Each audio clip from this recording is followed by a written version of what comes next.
Começa agora o programa Fala Doutor. No estúdio da Univesp TV, jovens doutores falam sobre seus trabalhos de pesquisa e contam o que descobriram em seus doutoramentos.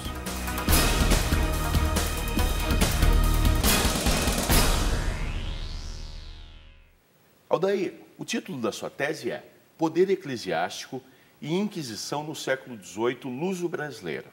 Agentes, carreiras e mecanismos de promoção social. O que você estudou exatamente no seu doutorado? Bom, eu estudei os mecanismos que permitiram a presença da Inquisição no Brasil no século XVIII, né? Quando a gente fala em Inquisição, Tribunal da Inquisição, a gente pensa na Inquisição do período medieval, não é? A Inquisição que queimou Joana d'Arc, o nome da Rosa, por causa do trabalho do livro do Humberto Eco. E a Inquisição agiu no Brasil. Pouca gente sabe disso. A Inquisição atuou no Brasil até o começo do século XIX.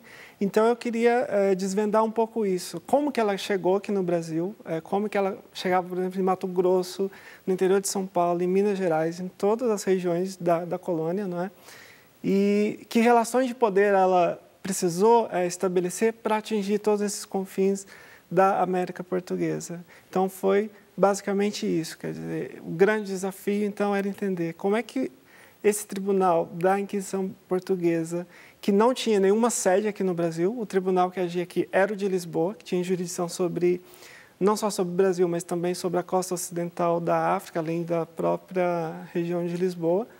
Mas, então, foi para responder basicamente essa questão. E como você respondeu isso? A que resposta ou respostas você chegou? Como eles chegaram, se estabeleceram e se espalharam pelo território? Bom, ao longo do tempo, a Inquisição foi desenvolvendo várias estratégias, né, para se fazer presente no Brasil.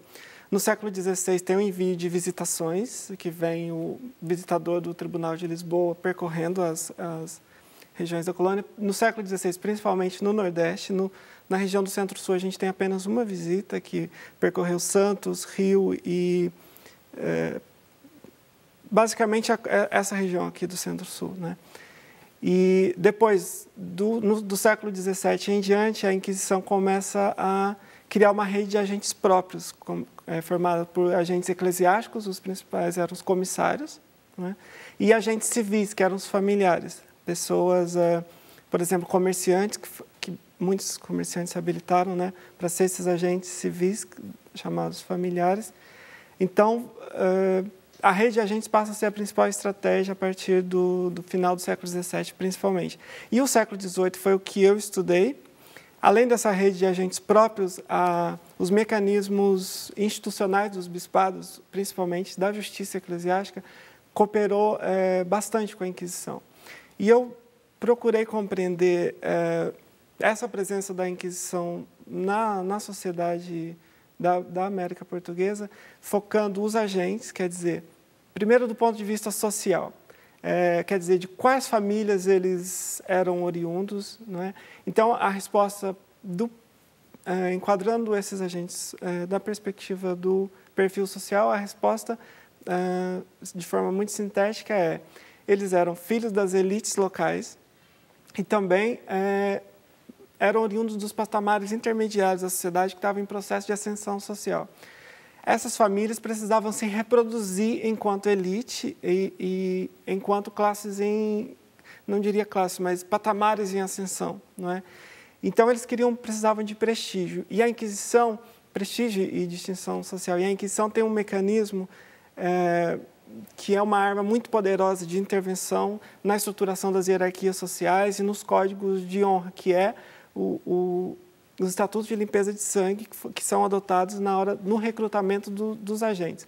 Só para eu entender, o que é limpeza de sangue exatamente? Tem um nome peculiar. Os estatutos de limpeza de sangue começam na Espanha, em Toledo, no século XV ainda. A principal função desses estatutos é impedir os convertidos à fé católica, porque a gente sabe que no final do século XV tem um processo de expulsão, principalmente dos judeus da Península Ibérica, ou eles são expulsos enquanto judeus, ou eles ficam, mas são convertidos à força à fé católica. Então, você cria com isso os cristãos novos, né? É claro que os descendentes dos mouros também vão ser barrados pelos estatutos de limpeza de sangue, dos mulatos, dos negros, mas o principal alvo são os cristãos novos. Então, para você entrar em uma série de instituições, não apenas eclesiásticas, também do poder municipal, universidades, é claro que o grau de aplicação varia, você aplica, então, esse critério de limpeza de sangue. E só os cristãos velhos, ou seja, as pessoas limpas de sangue, né, que não são descendentes dos mouros, dos judeus, é que podem entrar nessas instituições. É claro que a corrupção, isso não é como toda a sociedade, você pode ter subornos, etc. Não havia um modo de você limpar o seu passado. Limpeza de sangue não quer dizer que você poderia se converter totalmente.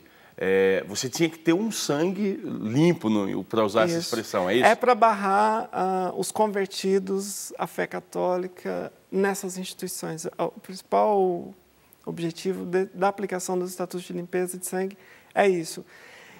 E com esse mecanismo, a Inquisição cria, então, essa arma de intervenção social. Quer dizer, ela ganha um estatuto que é o seguinte: eu posso dizer quem é puro e quem não é puro de sangue. Para essa sociedade, isso é muito importante, porque, no caso da sociedade portuguesa, uma das principais fraturas da ordem social é essa, a separação das pessoas entre cristãos velhos e cristãos novos. E a principal gestora dessa fratura é a Inquisição, não é? Os estatutos de limpeza de sangue são adotados de forma difusa, mas a Inquisição, ela ganha a reputação de ser a principal, que tem os mecanismos mais rigorosos de apurar essa pureza, de apurar essa limpeza de sangue, quer dizer, a capacidade de atestar quem é puro e quem é impuro. Claro que, por exemplo, para você se ordenar padre, também investigava a ascendência para ver a pureza de sangue, mas a Inquisição ganha esse estatuto da mais rigorosa e tal. Bom, mas você falou que tinha uns agentes, que eram pessoas não da ordem religiosa, né? Leigos. Tem também, sim, leigos, e tem também os eclesiásticos. Então... O foco do meu doutorado é sobre os agentes eclesiásticos. No mestrado eu estudei os agentes civis, circunscritos a pesquisa foi circunscrita à região de Minas Gerais, no século XVIII, mas agora no doutorado eu estou preocupado principalmente com a relação da Inquisição de Lisboa com o aparato eclesiástico do Brasil. Então, eu estudei os comissários, porque eles eram os agentes eclesiásticos. A rede de comissários do Brasil, ela era formada por 198 agentes, né? Eles estavam principalmente nas capitanias mais antigas, né, do Nordeste, e também no Rio, no Rio mais do que em Minas e São Paulo. Os comissários, a rede de comissários foi formada principalmente pela elite eclesiástica da colônia. O clero que está na catedral, né, o cabido da catedral, forneceu os agentes mais importantes para a rede de comissários, mas também o clero paroquial, que está de forma mais difusa no espaço colonial. Qual a diferença do cabido e paroquial? É uma distinção? O clero do cabido, ele não exerce a cura de almas, ou seja, ele não atua na pregação, na aplicação dos sacramentos, né, como o clero paroquial. E também o clero do cabido é melhor formado. Muitos estudavam em Coimbra, formavam em cânones em Coimbra. Então, a Inquisição se apoiou principalmente nesse clero do cabido, que era a elite eclesiástica. Imagina, não tem um tribunal, a Inquisição não tem uma sede aqui no Brasil. Então, ela precisa se representar no Brasil com o que há de mais, de melhor do ponto de vista institucional nessa sociedade.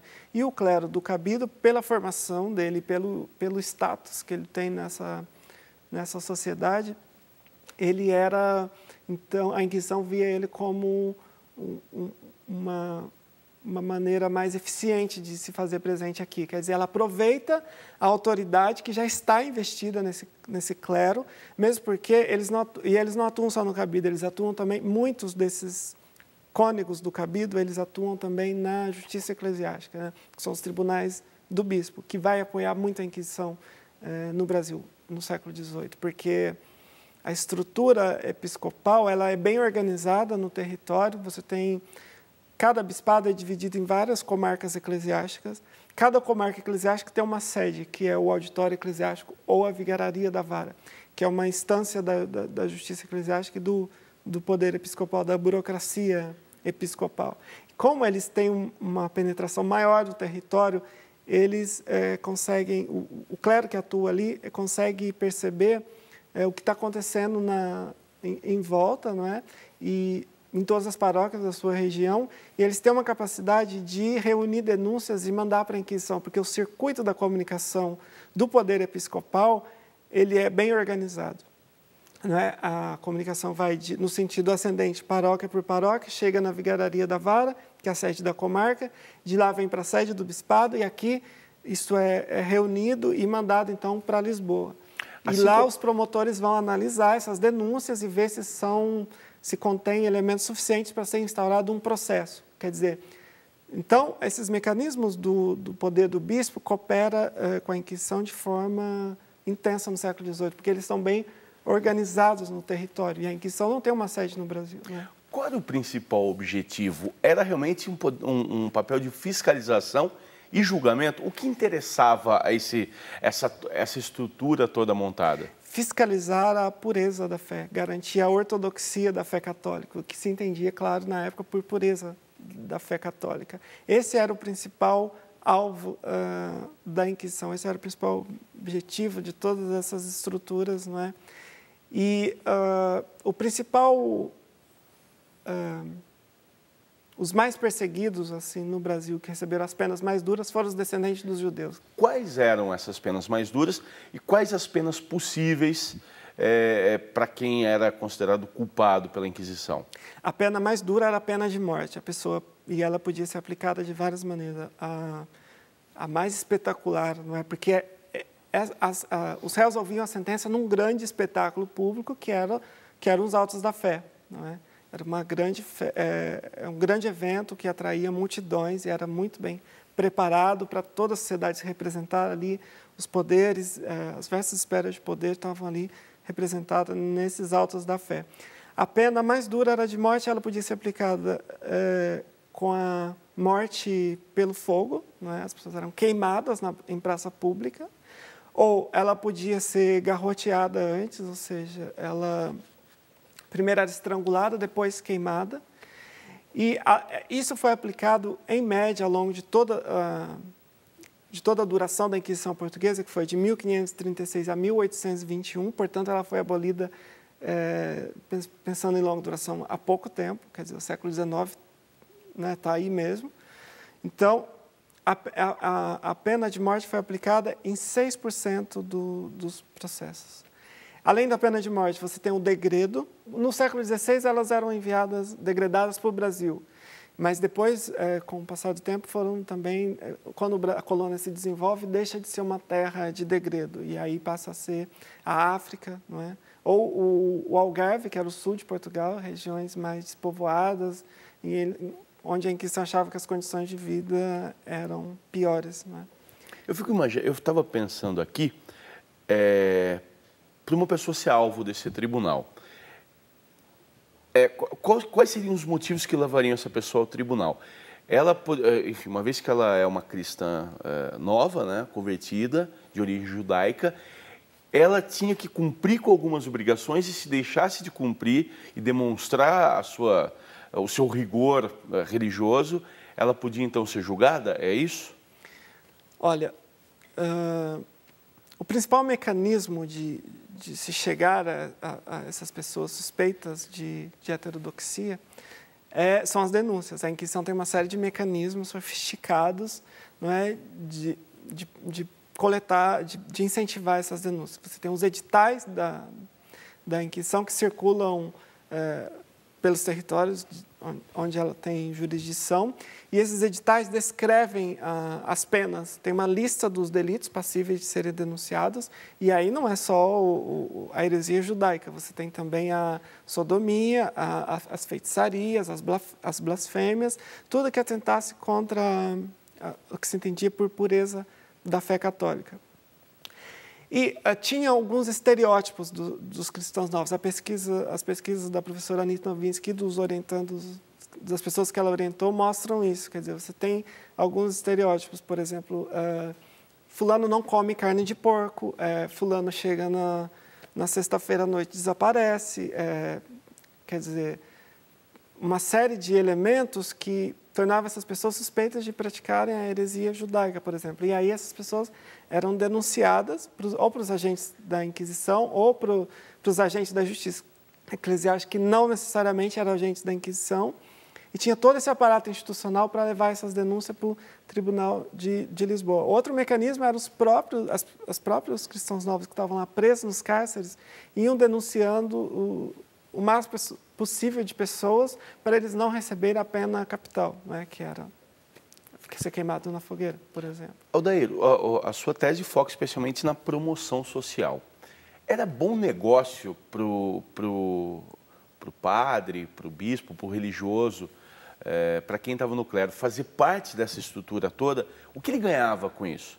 Prestígio, privilégios e um atestado público de limpeza de sangue, não é? Que foi dado pela instituição que tem reputação de ser a mais rigorosa na apuração da limpeza, da qualidade do sangue das pessoas, não é? Mas eu acho que não é uma estratégia individual. Nessa sociedade, nós ainda não estamos na ordem social burguesa pós-Revolução Francesa, quer dizer, a questão das famílias conta mais, dos grupos conta mais do que o indivíduo. Então, quando eu utilizei um método que é a prosopografia, você faz com esse método uma caracterização social das origens dessas pessoas que se habilitaram na Inquisição. E eu vou vendo que o indivíduo que se torna comissário, ele vem de uma família que já tem tentáculos em outros órgãos de poder, não é?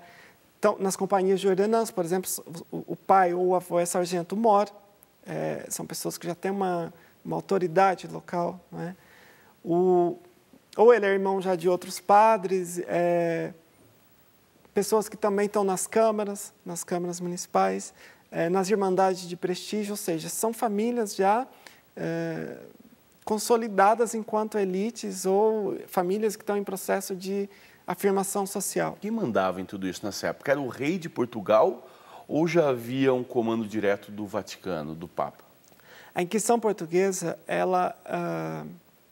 o Papa expede as bulas, né, que legitima o tribunal, mas ela está muito mais ligada ao poder do rei. Quer dizer, o rei que pediu o estabelecimento da Inquisição em Portugal.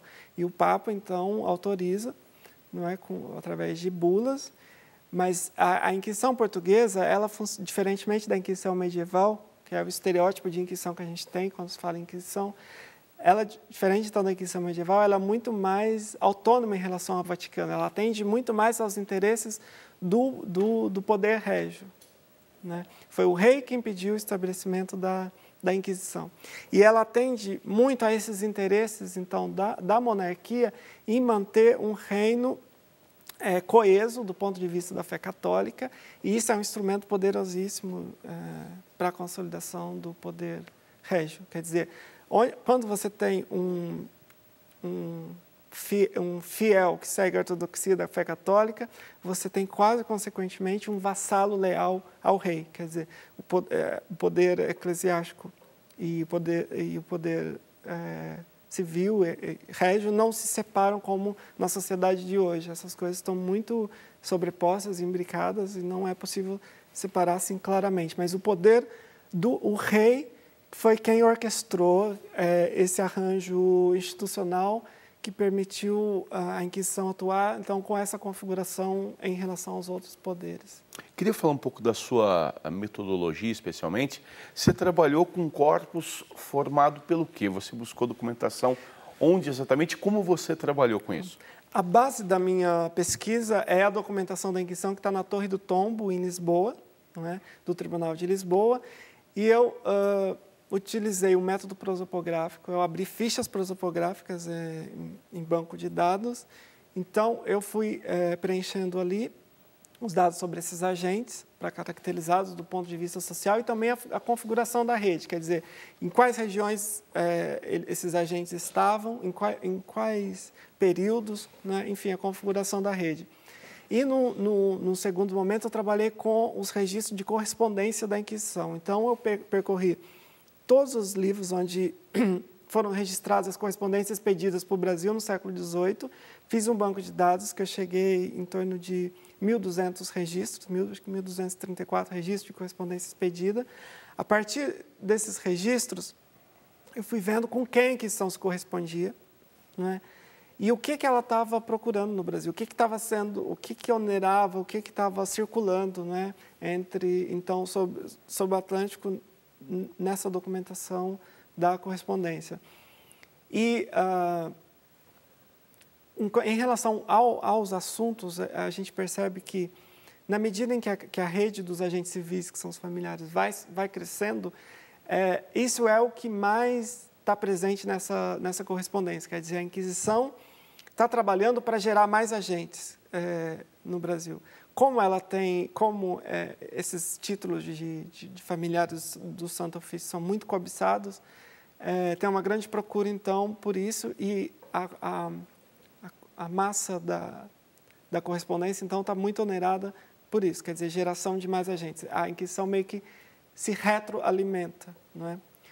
E também, do ponto de vista da repressão, eu noto muita denúncia contra as práticas de feitiçaria, né, ao longo de todo o século XVIII, ligado aos africanos, não é? Também aos índios, mas em menor proporção. Muita denúncia de blasfêmia quando vai chegando no final do século XVIII, que os ventos da Ilustração, não é? Começam a chegar no Brasil com mais intensidade, começa a haver muita denúncia contra a leitura de livro proibido, blasfêmias heréticas que falavam mal da igreja, do rei. Aparecem os livros nos documentos que eram... Sim. Porque você tem um índex, né, dos livros proibidos, e quando surge um livro novo que não está no índex, a Inquisição lança um edital para proibir a leitura daquele livro. E isso chega no Brasil, né, junto com os outros editais, e isso é lido nas principais missas, né, das paróquias. Na sua metodologia, nesse corpus tão grande que você organizou e criou, você utilizou algum programa de computador? Algo te auxiliou para lidar com tantos dados assim? Sim, eu usei o banco de dados do Access, né? Depois que eu consolidei a pesquisa na Torre do Tombo, em Lisboa, eu passei a consultar os arquivos eclesiásticos locais, né? Trabalhei aqui no arquivo da Cúria de São Paulo, no arquivo da Cúria do Rio e no arquivo da Cúria de Mariana. Eu fui procurar documentos para cruzar com essa documentação da Inquisição. Quer dizer, por exemplo, um cônego do Cabildo de São Paulo que se habilita como comissário do Santo Ofício, eu tenho o processo de habilitação dele, tem as correspondências que a Inquisição trocou com ele, mas eu quero ver mais a penetração dele em outras instituições, investigar mais sobre a família dele. Então, eu vi, por exemplo, no caso do Cônego de São Paulo, eu vou para o arquivo da Cúria de São Paulo. Então, eu vou pesquisar o processo de habilitação de gênero dele, quer dizer, o processo para ele se tornar padre, e também procurar documentos da família dele e da atuação dele em outras instâncias eclesiásticas, por exemplo, a Justiça Eclesiástica. Pode ser a Vigararia Geral, que está na sede do Bispado, ou as Vigararias da Vara, que estão em Curitiba, em Paranaguá, que faziam parte do Bispado de São Paulo nessa época, ou em Itu, né? Itu sempre... Quando você pega a documentação da Inquisição de Lisboa, você vê muitos documentos de Itu, ou de Santos, e também da própria cidade de São Paulo. Você teve, ao longo do seu doutorado, além dessa articulação local aqui no Brasil, também, como você mencionou, uma articulação com duas instituições em Portugal, com Évora e Coimbra. Isso, para além da facilidade do local, de acesso ao arquivo, facilita também na troca, numa troca intelectual. Foi benéfica? Você se beneficiou disso no seu trabalho? Extremamente. No mestrado, eu fui orientado, no doutorado, em 2008. Foi a primeira vez que eu fui para Portugal fazer a pesquisa do doutorado. Fiquei 3 meses com bolsa da Cátedra Jaime Cortesão, Instituto Camões, e quem me recebeu lá foi a Fernanda Olival, professora da Universidade de Évora, que conhece muito a história social do clero, e do clero secular, né, que é esse clero das dioceses, e porque ela é especialista em ordens militares, então tem alguns pontos em comum. Então, além de me ajudar com a pesquisa documental, ela me ofereceu todo um aparato teórico para analisar essas instâncias, esses poderes do ponto de vista social, e também a metodologia de coleta dos dados, né? O banco de dados, como que se faz ficha prosopográfica para coletar essas informações que permitem caracterização social desses agentes, e também do ponto de vista da análise das redes, né? Então, isso foi decisivo para mim. Depois, em 2010, fiquei 6 meses, né? Agora não mais com bolsa do Instituto Camões, com bolsa da FAPESP, através da reserva técnica.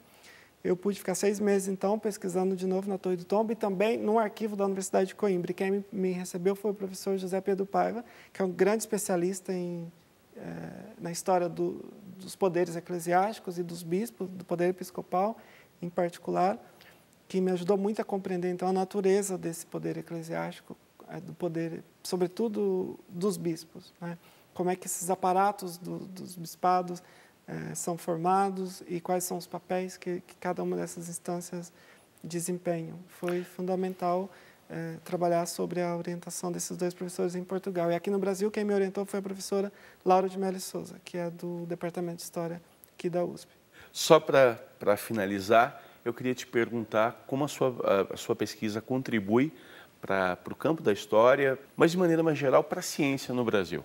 A principal contribuição para o conhecimento da atuação da Inquisição no Brasil no século XVIII é no sentido de revelar esse aparato institucional e como tudo isso se relaciona com a sociedade. Quer dizer, a Inquisição não pairava sobre a sociedade, ela foi se enraizando e, através desses mecanismos que eu fui citando, né, ela faz parte da sociedade. As pessoas usam a Inquisição usa as pessoas, usa as instituições, e tudo isso vai sendo difundido, né, na sociedade. Eu acho que as pesquisas sobre a Inquisição no Brasil teve um grande salto na década de 80, principalmente por causa da influência da história das mentalidades aqui no Brasil. A professora Anita Nowinski é pioneira, e outros professores, como a professora Laura de Melo Souza, que estudou as feitiçarias, né, que foi minha orientadora, o professor Ronaldo Vanfas, que estudou as moralidades, a professora Lana Lage, que estudou a confissão, o professor Luiz Motti, que estudou a sodomia. Quer dizer, os estudos, o grande boom da produção em torno da Inquisição na década de 80 privilegiava os alvos da Inquisição. Isso foi continuando na década de 90, e a pergunta que me intrigava é, mas como a Inquisição conseguiu agir aqui? Como é que esses mecanismos foram implantados na sociedade? Então, eu acho que revela, então, o funcionamento desse aparato institucional, né? E como que todos esses poderes foram utilizados, instrumentalizados do ponto de vista social. Quer dizer, o poder eclesiástico e o poder inquisitorial está ao lado de outros poderes, né? Do poder civil, militar, e ele atua, então, na estruturação das hierarquias sociais, promove trajetórias do ponto de vista social. Quer dizer, como é que todos esses mecanismos funcionam e como que eles se relacionam com a sociedade, não é? Como é que a Inquisição foi, então, enraizando e chegando aos confins do Brasil, coletando denúncias do Paraná, do Mato Grosso, do interior de Minas, né, de Itu, de todas essas regiões da América Portuguesa. E eu enfoquei no doutorado a região do Centro-Sul. Muito obrigado, Day.